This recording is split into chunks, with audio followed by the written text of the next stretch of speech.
Estamos começando mais um programa da série Fazendo Escola. E hoje nós vamos falar sobre o papel dos colegiados na gestão escolar, de como é possível estimular a participação e a atuação desses colegiados nas decisões sobre a escola. Para conversar com a gente, nós convidamos as professoras Maria da Glória Gon, professora da Faculdade de Educação da Unicamp e da Uninove, Regina Vinhais Gracindo, coordenadora da pós-graduação da Faculdade de Educação da Universidade de Brasília, e Márcia Ângela Aguiar, professora do Centro de Educação da Universidade Federal de Pernambuco. E antes de começar a nossa conversa aqui, a gente vai ver uma experiência na cidade de Padre Bernardo, em Goiás. Vamos conhecer a Escola José Monteiro Lima, que consegue bons resultados com uma participação atuante do colegiado. Vamos ver?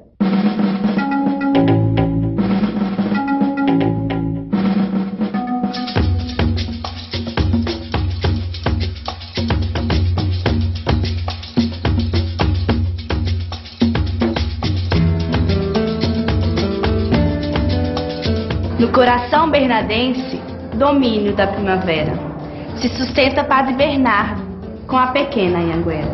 O bernardense, em cada sonho perdido, deixa na derrota um padrão. Em cada parte do barro alto, nas margens do rio poluído, recordamos lembranças passadas de um lugar que teve vida.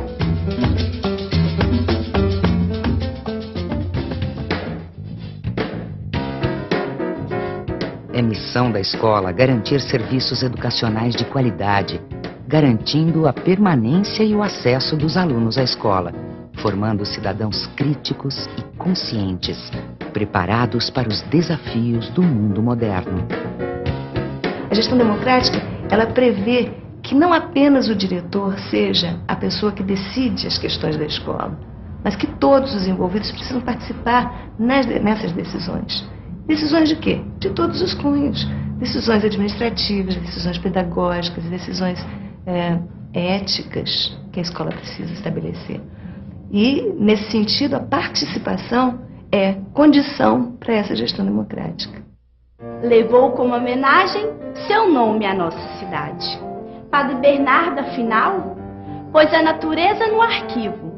Até a fauna e a flora entraram nas suas melhoras de vida. Boa tarde, primeiramente.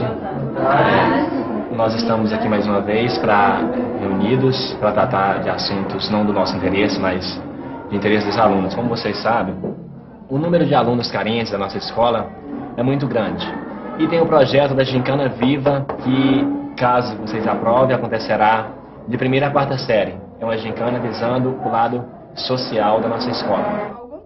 A gente faz uma reunião com o Grêmio. Aí, conversa, discutimos e decidimos o que for melhor para o aluno. Aí, na decisão que acontece no Grêmio, a gente leva até o conselho escolar. Aí, de lá, a gente resolve, a gente decide o que for melhor, da importância, né, ver qual o direito realmente do aluno e procura agilizar as coisas da melhor maneira possível. As decisões são tomadas dia a dia através da participação dos alunos, dos pais e de todos os conselheiros. As decisões tomadas, a princípio, com os professores, elas são levadas para que o conselho analise e aí sim parte uma resolução para definir aquilo que será feito efetivamente. Eu quero saber como é que está o andamento do projeto, como é que vocês estão trabalhando isso na sala de aula, como é que está a reação dos alunos. Nós trabalhamos no ano passado a literatura, em cima da literatura goiana. Eles querem saber se simplesmente vão ficar só nos autores goianos. Então, em sala de aula foi dividido que cada grupo teria uma atividade específica. Eu me lembro ainda que as pessoas diziam assim: eu acho que você está dando um murro em ponta de faca. Eu acho que esse não é o caminho. Para que dividir a administração com outras pessoas? E eu dizia: eu acho que a palavra que tem que prevalecer aqui é o nós e não eu. Eu sozinho não vou conseguir construir essa escola. Por mais que eu faça, eu não dou conta. Eu acho que é o momento de nós dividirmos as responsabilidades. E as coisas boas nós vamos dividir com todos. E também os problemas nós vamos dividir com todos para que as soluções venham com mais rapidez. Vocês estão sentindo dificuldade em questão de material? Compra de fitas de filmes literários. E o mapa do Brasil hidrográfico. Conselho de escola que reúne diretores, professores, funcionários, né, estudantes, independente da idade muitas vezes, e pais de alunos, e em alguns casos até membros da comunidade externa à escola, não diretamente usuários da escola, você tem inegavelmente uma qualidade diferenciada no processo de gestão da escola. Eu sempre gostei de ajudar muito a escola, porque eu acho muito interessante a participação dos pais, né, com a escola. Então, sempre que ele me procura, eu ajudo da melhor maneira que posso. Eu estudei aqui, bem dizer, me formei aqui. Então, vou me aposentar aqui, se Deus quiser. Então, por isso que ela é muito importante para mim, tá? Apesar de tudo aqui para mim é importante. A direção, os colegas, são todo mundo participativo, tudo a gente tá junto. Eu sempre procurei ter uma boa atuação, sempre procurei dar o máximo de mim, correr atrás, empenhar junto com a direção e os professores em cada projeto, porque o sucesso da escola não depende só da direção e da coordenação, depende também dos alunos. A gente constrói a cidadania vivendo a cidadania, né? E viver a cidadania na escola significa poder ter voz, participar da representação estudantil, estar presente nos colegiados da escola, nas instâncias colegiadas da escola. Instâncias colegiadas da escola eu chamo hoje o conselho de escola, que é definido por lei. Eu chamo hoje, por exemplo, de instância colegiada, o conselho de classe, né, dentro de uma visão de uma avaliação educativa. A associação de pais e mestres é uma instância colegiada. E a representação estudantil. Bom dia, galera. Está iniciando a programação da Rádio Estilo Jovem. E agora nós vamos falar sobre a nossa entrevista que nós fizemos com o zelador da escola, o seu Pedro. Meu serviço aqui na escola como vocês estão vendo aí, cuidar da minha horta, fazer tudo limpinho. Eu adoro ficar aqui. Isso aqui eu trabalho direto. Então a gente planta isso aqui para uso do colégio.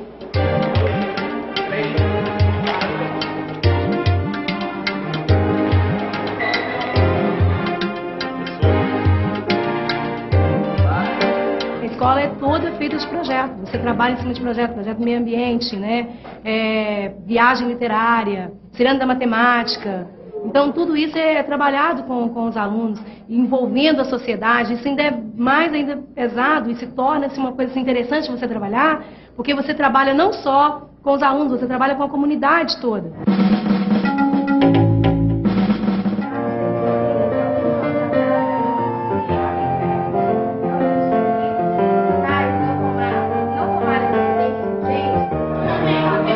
Estamos desenvolvendo aqui o projeto que é o Projeto Meio Ambiente em Ação, e esse ano o objetivo específico vai ser a recuperação do córrego Barro Alto, que passa aqui na nossa cidade. Esse projeto ele vai ser desenvolvido junto a todas as disciplinas. Então vai ser desenvolvido junto à área de geografia, a área de biologia, matemática. Cada um vai estar trabalhando especificamente na sua área, mas ele vai ser desenvolvido durante todo o ano. A interdisciplinaridade foi a vida da escola, foi o alvo e foi a pedra fundamental para as mudanças da escola. Porque antes não se trabalhava projetos. A escola trabalhava teste, prova e algumas datas comemorativas eventuais. Daí então criou-se projetos. O projeto engloba todas as disciplinas. Então antes a coordenação reúne, elabora as metas, os objetivos, passa pelo conselho, o conselho aprova, reformula alguma coisa, daí então nós vendemos a ideia. Primeiro vendemos a ideia, depois que toda a escola cumpre a ideia do projeto, aí então eles são divididos pelas áreas. Todas as matérias de educação física, a matemática, são inseridas em todos os projetos. A escola fica ativa, o aluno participa, a comunidade vem à escola e acontece as parcerias e tudo vai acontecendo dessa forma. Bom, pessoal, quem tiver alguma dúvida pode consultar a mim e aos monitores. Tá? Estão à disposição de vocês aí. Matérias que você tem dificuldade, tentando explicar para os outros, você aprende melhor. E para entrar nisso aí, fui convidado pelos coordenadores, o gestor também e os professores. Me chamaram para ajudar os alunos que têm mais dificuldade. Nem sempre os alunos aprendem sempre só com o professor, né? Mas com os alunos. Com o decorrer do ano, as notas têm aumentado mais. Primeiro, ele é participativo. O aluno participa da administração da escola. A partir do momento que ele participa, ele não depreda a escola, ele gosta mais da escola, ele tem mais interesse pela escola porque ele faz parte, precisa fazer parte dela. Ele não é um frequentador da escola, ele também é um gerador de ideias. Na gestão democrática, a participação da comunidade na escola é um caminho que se faz. Necessita da reflexão a respeito dos obstáculos e das possibilidades para a ação. O que faz o projeto acontecer? A vontade que ele aconteça. Primeiro tem que ter a administração, o corpo administrativo da escola, tem que dar liberdade para que aquilo aconteça. Porque tem que ser democrático. O que acontece? Se o diretor, por exemplo, chega, olha, nós vamos fazer tal projeto e dá o projeto pronto, ele morre. O que ele pode fazer? Ele tem que lançar ideia e deixar que as ideias nasçam das pessoas e dos alunos. Deve-se valorizar o trabalho cooperado, em equipe. Os conhecimentos devem ser contextualizados, pensando-se no cidadão e em seu crescimento como pessoa digna e consciente. Decidir com todos é compartilhar cada passo, caminhar acompanhado. O processo educativo é visto de todos os ângulos e a decisão é mais clara e consolidada. Bom, a gente está fazendo aqui um trabalho de limpeza, né, no córrego e colocação de placas, né, para conscientização do pessoal para depois, né, no futuro, eles já não poluem mais, né, para o rio continuar limpo a partir de agora de quando a gente limpou ele. Qualquer diretor, qualquer gestor que vier após a minha saída daqui, com certeza ele terá uma responsabilidade muito grande com a educação desses jovens. Eles não poderão simplesmente deixar para trás os projetos que foram construídos ao longo desses anos e simplesmente virar as costas para eles, porque eles serão cobrados. Eles serão cobrados pela comunidade, por tudo que a escola é hoje, por tudo que a escola representa para ela. Nós estamos formando pessoas para dizer não, para dizer sim, para argumentar, para brigar pelos seus direitos.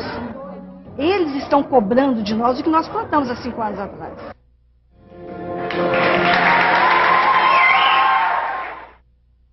Parece que participação é a palavra-chave, não é, professora Regina? Como a senhora mesma disse, uma condição necessária para a gestão democrática, é isso? Exatamente.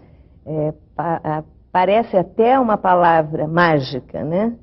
Efetivamente, participação é condição de democracia. E quando nós estamos falando de conselhos escolares numa gestão escolar, nós não estamos falando de uma gestão escolar qualquer. Nós estamos falando de uma gestão escolar democrática. Então, a participação, ela é condição para essa gestão democrática. Ela é fundamento de uma gestão democrática. Nós vimos no vídeo que tudo que acontece nessa escola, que é um exemplar bastante interessante, gira em torno da participação de diversos grupos, de diversos segmentos, de diversas pessoas. Ela é o motor de uma gestão democrática. Inclusive, o diretor fala em dividir a administração, não é, professora Maria da Glória? Quer dizer, dividir a administração é uma forma de chamar a responsabilidade para todas as pessoas que participam da escola, não é? O vídeo aponta a importância de uma gestão compartilhada, né, que é um princípio básico na gestão participativa e que envolve todos os segmentos, né, estudantes, os professores, funcionários, né, o diretor, porque uma gestão participativa que não adote esses princípios, ela não irá obter bons resultados, né? Eu acho que a questão da gestão compartilhada, ela introduz uma noção que é muito importante, que é de uma comunidade educativa, né? É uma comunidade educativa que envolve todos os segmentos no interior da escola, mas também os segmentos do local aonde a escola está inserida, e o bairro, o território, né? E nesse sentido, não apenas também os pais dos alunos, mas todas aquelas lideranças e pessoas que são importantes, representativas naquela comunidade local, é importante elas estarem participando dessa gestão, porque poderá gerar um sentimento de pertencimento, criar uma identidade, aumentar a autoestima daquele grupo e com isso está construindo de fato uma nova cultura política que poderá dar uma nova qualidade à educação. É todo um processo e essa ideia de comunidade educativa, eu acho que ela é extremamente importante porque ela coloca a escola no centro de um processo que poderá ser uma referência naquele bairro e nesse sentido um espaço que eu chamaria de um modelo civilizatório, né? Numa sociedade que hoje nós temos tanta violência, tantos problemas sociais, a escola, então, dentro desse contexto, e eu acho que o vídeo aponta-nos soluções nesse sentido. E além de autoestima, como a senhora disse, eu acho que chama também a responsabilidade, né? Porque nós vimos que o aluno diz que a responsabilidade não é só do diretor, é também dos alunos. Os alunos fazem a escola, não é, professora Márcia? Sim, e esse vídeo, ele nos mostra um pouco da dinâmica do que acontece no interior das escolas. Então, a multiplicidade de aspectos que estão o tempo todo sendo objeto da nossa observação, eles dizem também um pouco da dimensão humana que existe nesses processos formativos. Então, imaginar que a escola é um locus de formação humana, então isso nos dá também a dimensão do que significa os atos pedagógicos, os atos administrativos, que tem que ter um sentido, não é? E esse sentido é muito de favorecer a formação humana no sentido da emancipação. Então, me parece que o que ocorre na escola, ele é significativo para que cada um dos estudantes, eles sejam, de fato, cidadãos que compreendam a própria complexidade e as contradições dessa sociedade e possam nela intervir. Sempre o sentido, digamos, de uma aprendizagem, quer dizer, aprendizagem de como ser cidadão, aprendizagem como ser um cidadão que está interagindo no interior dessa sociedade. Então, acho que é muito esse sentido que passa o conjunto das atividades. Então, a possibilidade da escola ser esse espaço de formação para a cidadania, e não um espaço em que ocorrem regras autoritárias, em que há apenas comportamentos burocráticos. Não é isso. Até porque a escola funciona como um microcosmo da sociedade, não é? É evidente que no espaço escolar estão refletidas as contradições, os problemas, os fatores que estão na sociedade. Mas a escola também ela é um espaço em que é possível sonhar uma outra sociedade e aprender como fazê-lo. Então, nesse sentido, a escola é um lugar rico nessa aprendizagem, quer dizer, um espaço da formação humana, um espaço da formação da cidadania. Vamos interromper um pouquinho a nossa conversa. No próximo bloco, a gente continua a discussão sobre a participação dos colegiados escolares na gestão democrática. A gente volta já.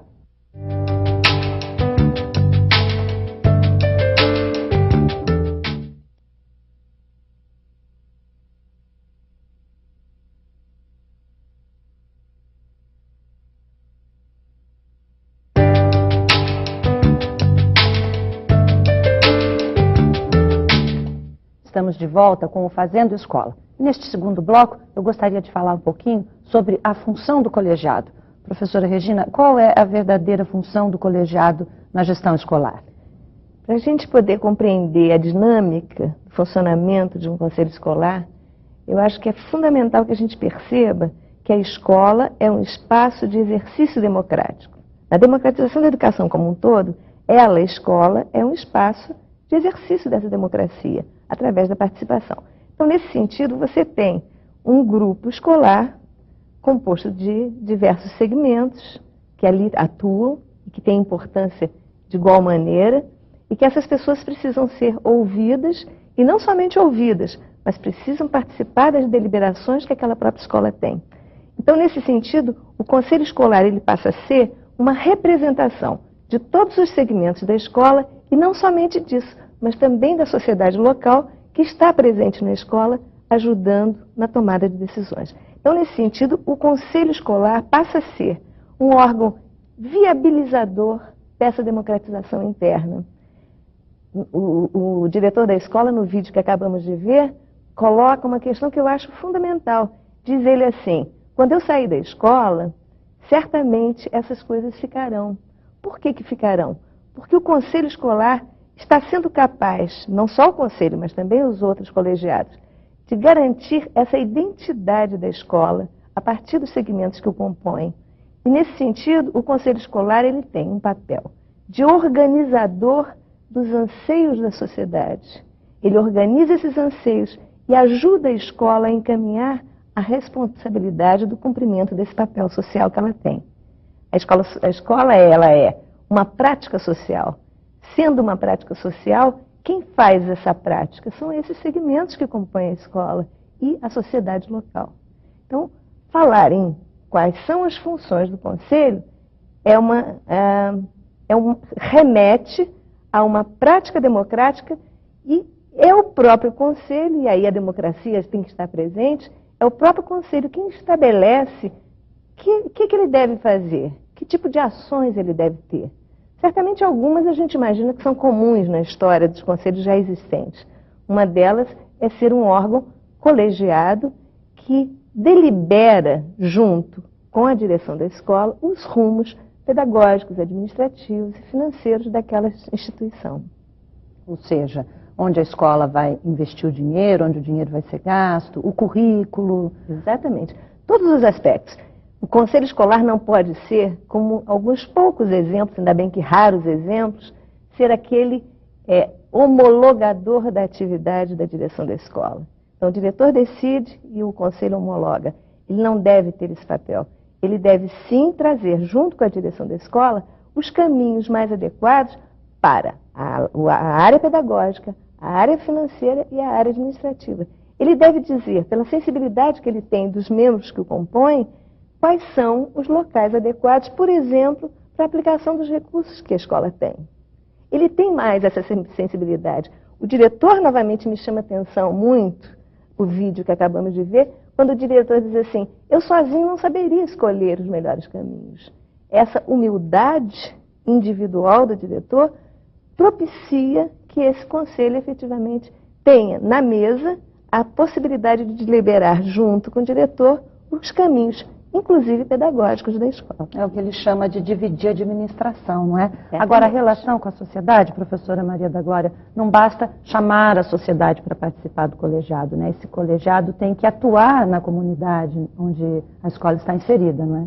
Exatamente. Por isso que a ideia de um colegiado, ela se insere numa concepção nova, de uma nova esfera pública, na qual as questões são discutidas, debatidas, decididas e realizadas pela articulação entre os representantes da sociedade civil organizada e os representantes da escola e outros participantes do que eu estou chamando a comunidade educativa, né?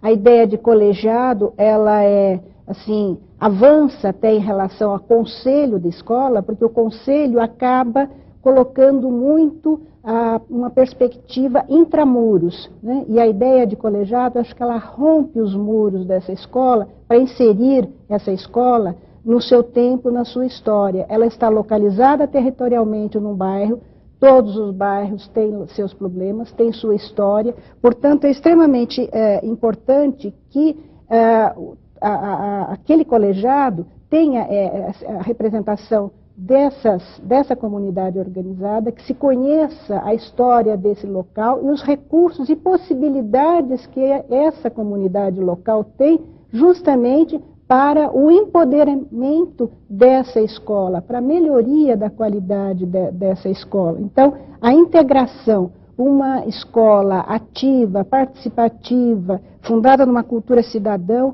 ela tem que estar articulada com as estruturas e as forças sociais organizadas do local, desse território local, que tem toda uma história no qual a escola ela é um elemento fundamental, porque das instituições existentes na escola, ela tem uma universalidade, porque nós temos outras forças sociais organizadas no bairro, mas em função, pode ser, da questão religiosa, da questão de uma associação de moradores, passam, não é? E pela escola todos passam. Então ela pode ser esse elemento aglutinador dessa multiplicidade das diferenças existentes. E por isso que quando nós vimos no vídeo que se fala de um projeto pedagógico que pode articular, ser a interdisciplinaridade, eu acho que ele pode articular uma transdisciplinaridade também, que vai além da inter, porque a inter pressupõe as diferentes disciplinas de um currículo escolar, e a transdisciplinaridade pressupõe romper pular o muro da escola para além no sentido de inseri-la na sua história, no seu tempo, porque a partir do bairro, do local, se vai para a cidade, para o país, para os problemas dos tempos que se vive, quer dizer, a história então ganha a sua historicidade, uma escola viva, ativa, participativa e cidadã. Né? Nós pudemos perceber nessa escola de Goiás que a presidente do conselho é uma funcionária e ex-aluna, não é? Quer dizer, os funcionários têm uma participação muito ativa dentro do colegiado, não é, professora? Sim, o conselho escolar, ele é a expressão dessa possibilidade de que uma gestão, ela pode ser compartilhada, né? A gestão no sentido da democracia, a gestão democrática. E a gente também percebe que hoje já começa a ter uma tendência para que haja um engajamento no processo de construção desse projeto coletivo, desse projeto pedagógico, da presença dos funcionários. Porque anteriormente, em diversos momentos na história brasileira, o funcionário ele era alguém que não era muito visível, enquanto um construtor também do projeto pedagógico. E acho que essa visão ela está sendo ultrapassada pela possibilidade dessa participação mais ativa. Mas eu gostaria também de chamar a atenção a um aspecto de que a escola, na sua busca de inserção na sua localidade, do atendimento das demandas locais, ela não pode perder a dimensão da universalidade. Então, ela não pode também simplesmente ficar muito flexível no sentido de se voltar apenas para os interesses locais, mas sim essa dimensão universal, o entendimento de que ela não é uma escola privada, ela é uma escola pública. Então, o sentido do público, e por aí vai também a questão do direito que o aluno tem para construir a sua própria aprendizagem. Então, Por que a senhora acha que é preocupante que a escola mantenha bem definido esse limite entre uma escola pública e uma escola privada? O que poderia confundir aí esses dois papéis? No sentido que ela pensar que é uma escola em si, que ela tem que responder apenas a interesses localizados, a interesses, digamos, a expressão de interesses privatistas. Não é nesse sentido que a escola ela vai se afirmar como um espaço público que garante a realização de um direito, não é, do estudante, né, o direito do cidadão de ter acesso a um saber acumulado historicamente. Então, nesse sentido, a escola ela tem um papel que o diferencia, ela tem um ethos político que a diferencia de algo que seja propriedade de indivíduos ou de grupos. Então, ela pertence à sociedade. Então, nesse sentido, ela está ali para fazer uma articulação, uma mediação de uma participação coletiva. Mas em função de um projeto pedagógico que tem no seu horizonte a questão da emancipação humana. Então, é todo um debate que a escola está fazendo hoje. Eu acho que as entidades organizadas dos diversos segmentos também têm essa discussão hoje em dia. Então, você pensar, quando vai tratar da questão da escola, de que não é apenas os processos democráticos que deverão ser o objeto de sua preocupação, mas que esses processos eles estão voltados para a construção de algo muito mais amplo que a garantia do direito de formação, que está ali dos estudantes. E é um direito então, de todos, não é? Professora Regina. Acho que a professora Márcia coloca uma questão fundamental nos conselhos escolares. Quando ela diz o papel, puxado por você na sua questão anterior, o papel dos funcionários. Hoje nós entendemos que o professor tem um papel fundamental nesse trabalho educacional, e ele tem historicamente esse papel. Recentemente, nós discutimos que o funcionário ele também é um educador não docente.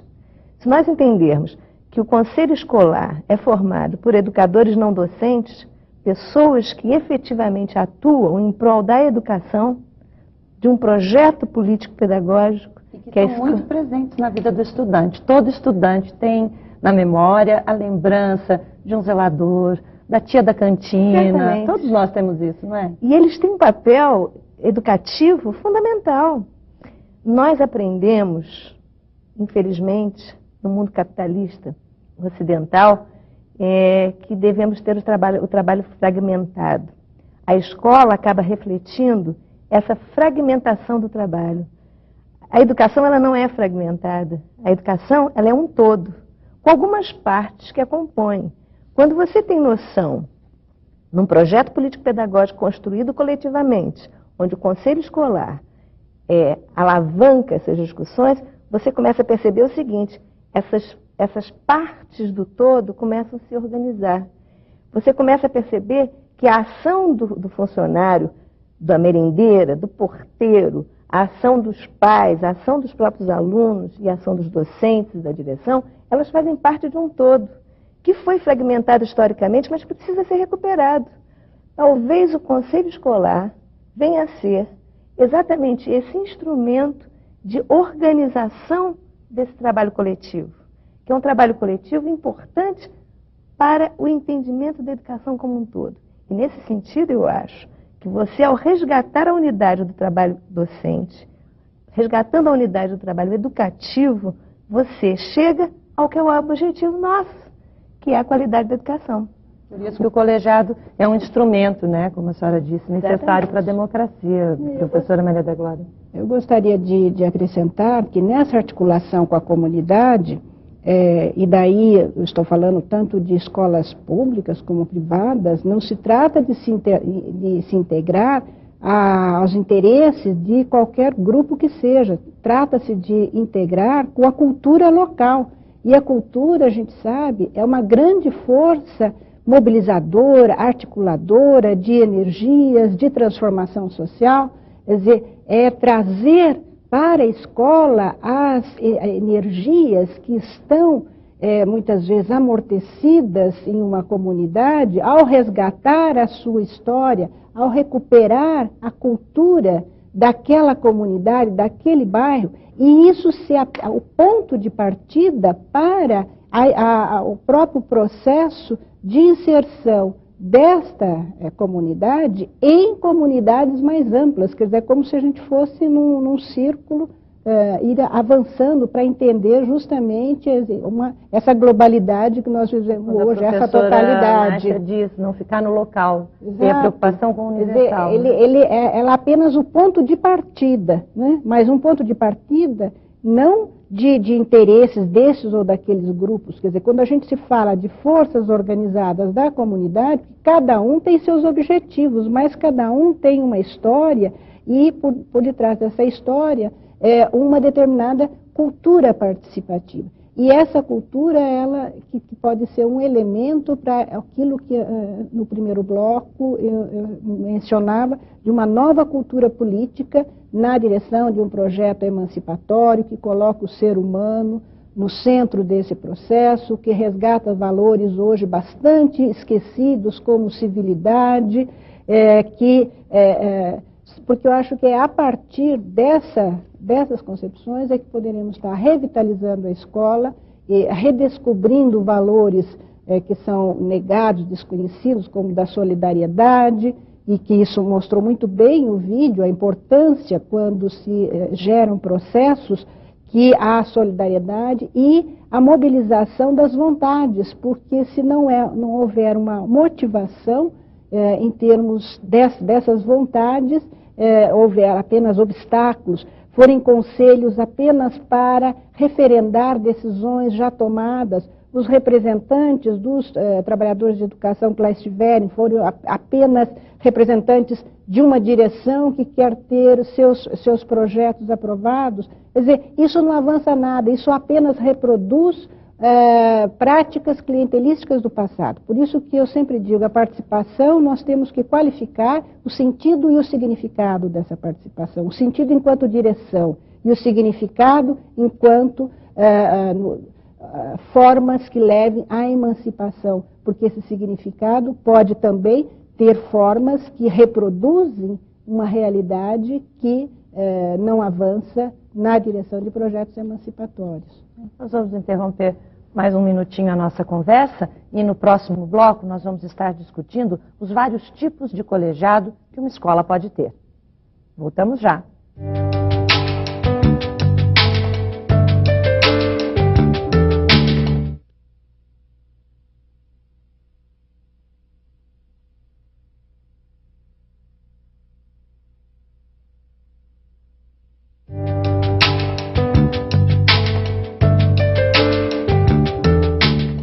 Estamos de volta com o Fazendo Escola. E a nossa discussão agora é sobre os diversos tipos de colegiado.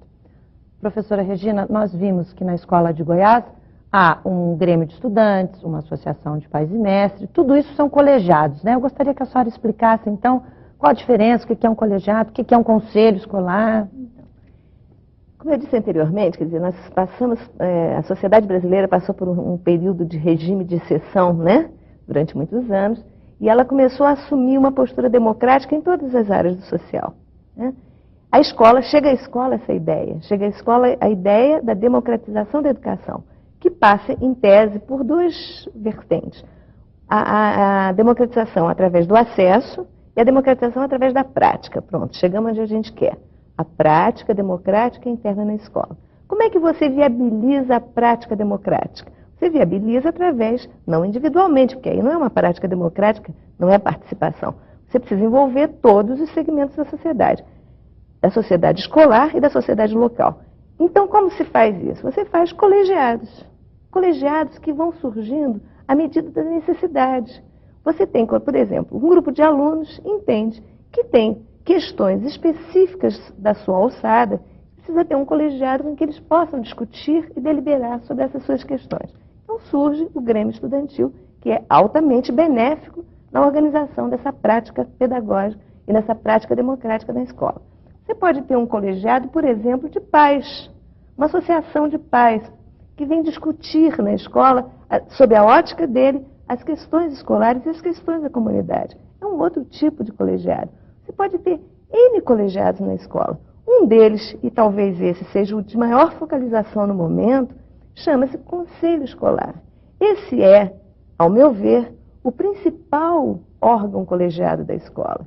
É esse que a gente estava se referindo, onde você tem representantes dos alunos, representantes dos docentes, representantes dos educadores não docentes da escola, que são os funcionários, você tem representantes dos pais e você tem, como bem lembrou Maria da Glória, representantes da sociedade organizada.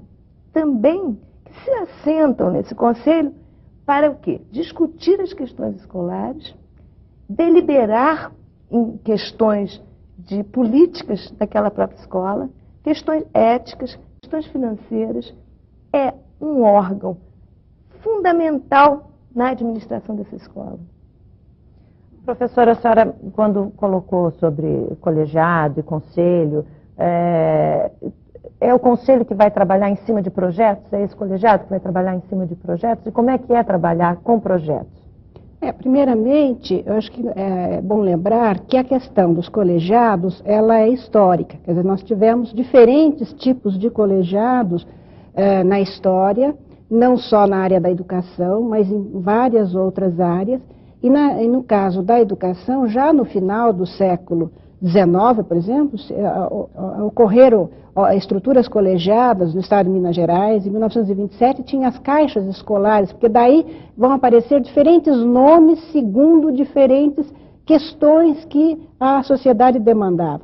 As APMs também surgiram num certo período, depois, num outro período, elas ficaram assim, vistas como muito atreladas ou restritas a determinados, depois foram um pouco resgatando a sua própria história.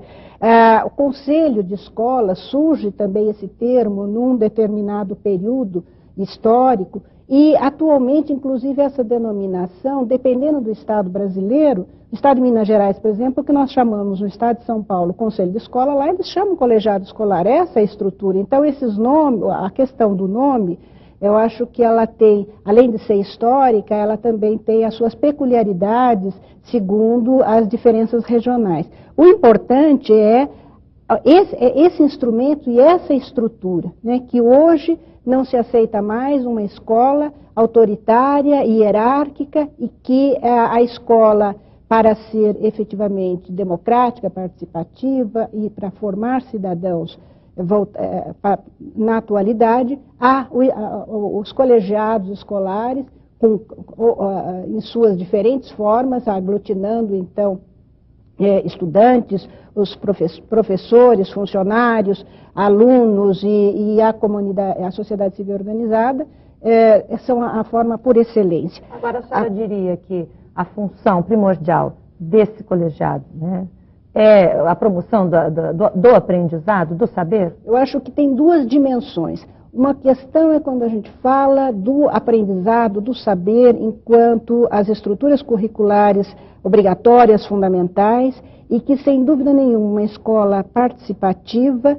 em que aqueles conteúdos tiverem a participação de colegiados, eles serão absorvidos, os alunos terão um rendimento muito melhor e o envolvimento de professores e de todos os gestores dessa escola será muito melhor com a existência dos colegiados.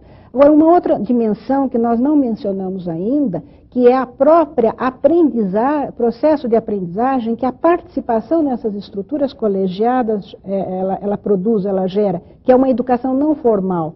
Eu escrevi um livro sobre educação não formal e cultura política que eu trato um pouco disso, quer dizer, o próprio exercício da participação gera um aprendizado, e ao gerar um aprendizado, ele gera um saber, saberes que são fundamentais para formar esses indivíduos enquanto cidadãos. Hoje se fala muito das novas necessidades na área do campo educacional, de novas habilidades, de novas competências. E o que são essas novas habilidades e competências? Quer dizer, está muito articulada essa questão de uma dimensão de saber trabalhar em grupo e de que o processo de conhecimento, nós temos que absorver não só os conhecimentos que historicamente foram acumulados, estão sistematizados nas estruturas curriculares, mas também saber trabalhar em equipe, saber trabalhar em grupo. Então, a questão das subjetividades, como que elas devem ser articuladas ao processo da objetividade de conhecimentos que deverão ser ministrados, adquiridos, etc.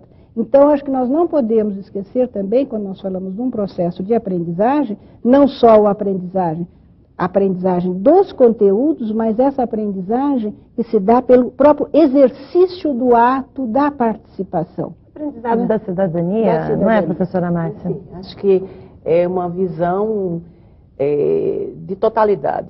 Acho que a educação ela tem que explicitar essa visão, né, de totalidade, e tem os mecanismos e os procedimentos para fazê-lo. Acho que as instâncias colegiadas elas estão marcadas com essa perspectiva, se a gente pensar uma sociedade democrática. Agora, eu queria chamar a atenção de que todo o tempo a gente está falando muito na escola em si.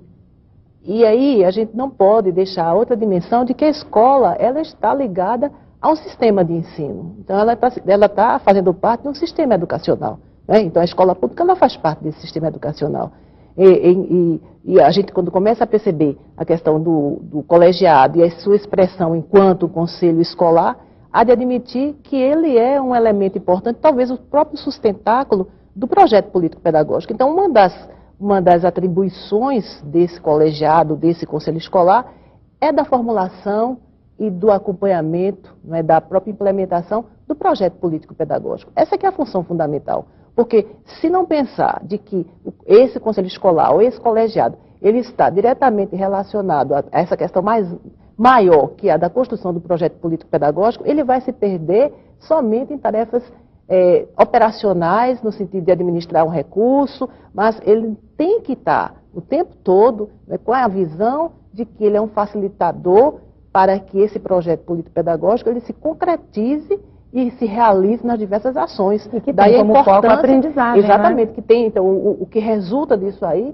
então, seria favorecer as condições para que esse processo de aprendizagem, ele ocorra nas suas múltiplas e diferenciadas expressões. Então, quando a gente está pensando no exercício da cidadania, então, enquanto um espaço pedagógico que permite a construção de atitudes, que sejam atitudes cívicas, atitudes democráticas, esse é um espaço importante e cabe ao conselho escolar incentivar essas práticas, ao mesmo tempo de também ser um espaço de pensar e de favorecer a expressão das diferenças existentes no interior da escola, porque ele está lidando com uma diversidade, ele está lidando com várias subjetividades ali, e ele tem que respeitá-las. Então, é uma construção extremamente complexa, então não é algo tão fácil. Daí porque é muito mais fácil, por exemplo, na escola, se partir para com definições em relação a uma eleição direta do diretor, do que tematizar e de que incorporar essa discussão da gestão democrática enquanto expressão nesses colegiados. E muitas vezes a gente tem a noção de que a simples eleição de um diretor já é um processo democrático, e não é bem assim, não é, professora? Não, eu estou convencida de que a escolha de dirigentes escolares através da eleição é um instrumento muito eficaz na gestão democrática, mas absolutamente ela não é suficiente. É uma série de ações, não é? Certamente, quer dizer, uma gestão democrática, ela tem instrumentos. Eleição de diretores, para mim, é um instrumento que a gestão democrática se utiliza para conseguir alguma coisa. E aí eu acho fundamental o que os colegas falaram anteriormente, resgatar uma ideia. A ideia de que o conselho escolar, ou o nome que se der, conselho de escola, colegiado escolar, mas a ideia, conselho escolar, seja vista como um instrumento. O nosso objetivo... Um instrumento de transformação da realidade? Exatamente. O conselho escolar, ele não é um objetivo em si. Pronto, fizemos o conselho e já atingimos o nosso objetivo. Não. O conselho escolar é um instrumento de uma gestão democrática que visa a construção da cidadania. Como é que você constrói cidadania? É abrindo espaço para uma prática efetivamente democrática interna. E nesse sentido, você induz a que a gente pense o que Márcia acaba de dizer sobre o projeto político-pedagógico. Se o projeto político-pedagógico é a alma viva da escola, onde esses segmentos todos se organizam para dizer a que veio essa escola, que educação é essa que nós queremos? Nós queremos uma educação emancipadora ou uma educação subordinadora? Nós queremos cidadãos ativos para a sociedade ou nós queremos cidadãos passivos e dependentes? Essas discussões têm que permear a ação do conselho, a ação da escola como um todo e o conselho como exemplo. Então, finalmente, dizer que o conselho é um objetivo em si é um grande equívoco. A nossa temática hoje aqui é o conselho, ou os colegiados, mas sempre na visão de que eles são instrumentos para a construção da cidadania, e uma cidadania emancipada. Agora, nós falamos muito aqui de cidadania, e eu gostaria de ressaltar, se no projeto político-pedagógico, como disse a professora Márcia, o fim, né, é o aprendizado. Como fica, então, a discussão dos currículos escolares? Olha, a aprendizagem, a professora Maria da Glória já se referiu a isso, um pouco da questão do conhecimento. É simplório, eu acho, a gente imaginar que a escola existe para transmitir conhecimentos. A escola existe para construir conhecimentos. Nós temos culturas na sociedade que têm conhecimentos, que são absolutamente relegadas a segundo plano, porque nós queremos apenas o conhecimento sistematizado, o chamado conhecimento erudito. A escola tradicional, ela tinha como objetivo transmitir esses conhecimentos. Hoje nós entendemos que a escola tem que repassar, sim, alguns conhecimentos como instrumento de cidadania, né? Nós precisamos garantir isso, mas nós temos que abrir espaço para essa cultura, que é uma cultura ameaçada de extinção, que é a nossa cultura de grupos sociais, tão importante que também constrói conhecimento. Então a escola, finalmente, ela constrói conhecimento em cima daquele conhecimento acumulado historicamente, não somente o erudito, mas também todo o conhecimento acumulado pela cultura popular. Então é o conjunto da cultura popular com a cultura intelectual ou erudita, como você quiser chamar, é esse conjunto que se constrói na escola e que é instrumento de cidadania. E esse conjunto, professora Márcia, a senhora acha que ele é eficaz, por exemplo, para acabar com a violência, que hoje é um drama em muitas escolas do país? Eu pensando agora, quando as colegas estavam falando em relação ao currículo, e pensando, olha, o currículo, ele é para alguns autores, inclusive, ele é um território contestado, né? Ele é um artefato cultural e, portanto, ele está impregnado desses diversos saberes. Então, ele é construído, né, historicamente e quando pensa a escola no seu cotidiano, então, os estudantes que estão ali presentes, que pertencem a famílias diferenciadas dentro da sociedade e que trazem para a escola essa problemática também da violência. Quer dizer, a violência numa sociedade como a nossa, injusta, desigual, em que você tem a maior parte dos recursos que são produzidos são privatizados por grupos econômicos poderosos, então gerando uma violência sem par. Uma desigualdade então, isso tudo, social. Quer dizer, o fosso, a desigualdade, a extrema concentração de renda num país como o nosso, tudo isso leva a comportamentos violentos, é claro, né? Não tem como. E a escola ela vai ter que lidar com essa problemática, então, de descobrir, não é? de favorecer a descoberta de quais são as causas profundas que geram essa violência. Acho que a escola ela tem um papel fundamental nesse sentido, né? de explicitar, de ajudar esses estudantes a eles compreenderem de que forma funciona essa nossa sociedade. Então, quais são as contradições fundamentais aí dentro, quais são os fatores que geram essa violência e também quais são as perspectivas para poder superar esse estado. Acho que mais do que nunca a escola pública, ela é esse local de descoberta dessas contradições e também da instrumentalização de conseguir capacidades para poder auxiliar a mudar esse quadro, não é tão injusto com que convive.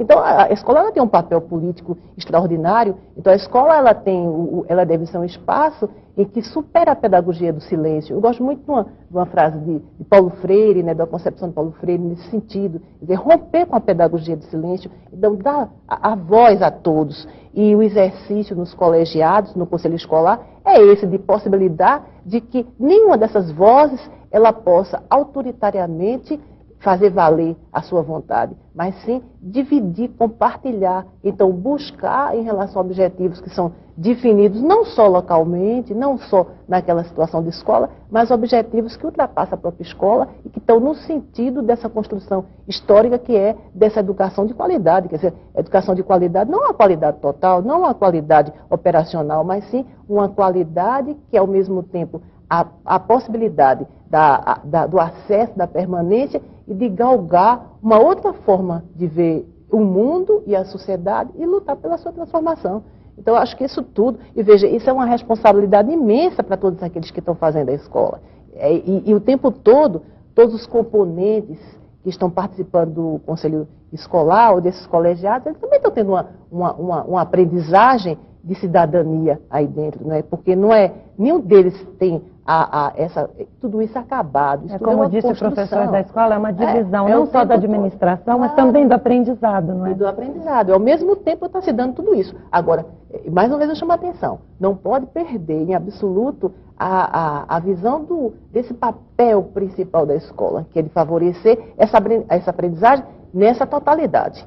Não é uma aprendizagem apenas de conteúdos específicos. E quando a gente está pensando em termos de currículo, a gente não pensa mais, pelo menos uma boa parte, não pensa mais de currículo igual a conteúdos. A gente sabe que, por exemplo, um estudante, ele está no processo de aprendizagem quando ele está nas atividades de lazer ou qualquer que seja a atividade. Então, eu gosto muito da ideia de pensar o currículo enquanto artefato cultural. E, nesse sentido, essas práticas todas, elas são contempladas.